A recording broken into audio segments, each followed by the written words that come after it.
to warm his body. The next day, he tried to find food by exploring all corners of the island.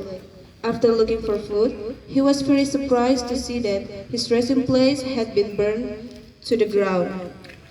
The hut caught fire because of the fireplace he forgot to put out. Smoke rose high into the sky, as high as his disappointment at the futility of his hard work. In his disappointment, he blamed God, shouting, "Lord God, why have you done this to me?" After being lost in sadness and despair, suddenly from a distance, the sound of a ship's whistle was heard approaching the coast of the island. The fisherman was very surprised and then asked the crew, "How did you know that I was here?" A crew member answered, "We came here because of the smoke that could be seen rising from this place." Keluarga Kristen yang dikasihi dan diberkati Tuhan Yesus, seorang nelayan kapalnya karam dan terdampar di sebuah pulau terpencil tak berpenghuni. Ia terus berdoa agar Tuhan Allah dapat menolongnya. Namun pulau tersebut terlalu kecil dan tidak ada kapal yang melewatinya. Tak lama kemudian, ia lelah untuk berdoa karena merasa Tuhan Allah tidak mendengar dan meninggalkannya. Dalam keputusasaan, ia mencari kayu dan dedaunan untuk dibuatkan tempat peristirahatan dan membuat perapian untuk menghangatkan badannya. Keesokan harinya, ia berusaha mencari makanan dengan menjelajahi seluruh pelosok pulau. Selesai mencari makanannya, dengan sangat terkejut ia melihat bahwa tempat peristirahatannya sudah terbakar rata dengan tanah. Gubuk tersebut terbakar karena perapian yang lupa ia padamkan. Asap membumbung tinggi ke langit, setinggi kekecewaannya atas kesia-siaan kerja kerasnya. Atas kekecewaannya, ia menyalahkan Tuhan Allah sambil berteriak, "Tuhan Allah, mengapa Engkau melakukan ini kepadaku?"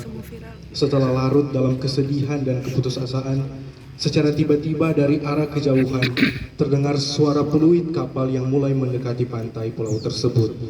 Sang nelayan pun sangat terkejut dan kemudian bertanya pada para awak kapal, "Bagaimana kalian bisa tahu bahwa aku ada di sini?" Seorang awak kapal pun menjawab, "Kami kemari karena asap yang terlihat membumbung dari tempat ini." Christian family who are loved and blessed by the Lord Jesus, Mordecai didn't lose heart, didn't despair or lose hope. Mordecai was convinced, as stated in verse 14a, "For even though you are currently just remaining silent, for the Jews there will also arise help and deliverance from others." Mordecai believed that the Lord God would definitely act in a miraculous way to save and liberate them from the threat of extermination of the Jewish people. Saudara-saudara yang diberkati Tuhan, Mordekai tidak patah semangat, tidak putus asa, dan kehilangan pengharapan. Mordekai yakin sebagaimana dikatakan di ayat 14a, "Sebab sekalipun engkau saat ini hanya berdiam diri saja, bagi orang Yahudi akan timbul juga pertolongan dan kelepasan dari pihak lain." Mordekai percaya bahwa Tuhan Allah pasti akan bertindak dengan caranya yang ajaib untuk menyelamatkan dan membebaskan mereka dari ancaman pemunahan bangsa Yahudi.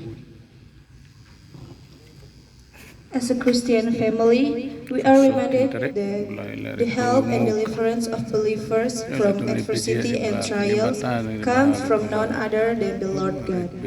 Even if it's not that we think, but with His authority and omnipotence, the Lord God is able to use anyone and anything to deliver His people from the misery of this life. Like the fisherman, God used the disaster of the fire in the hut where he was sheltering so that ships came to help him.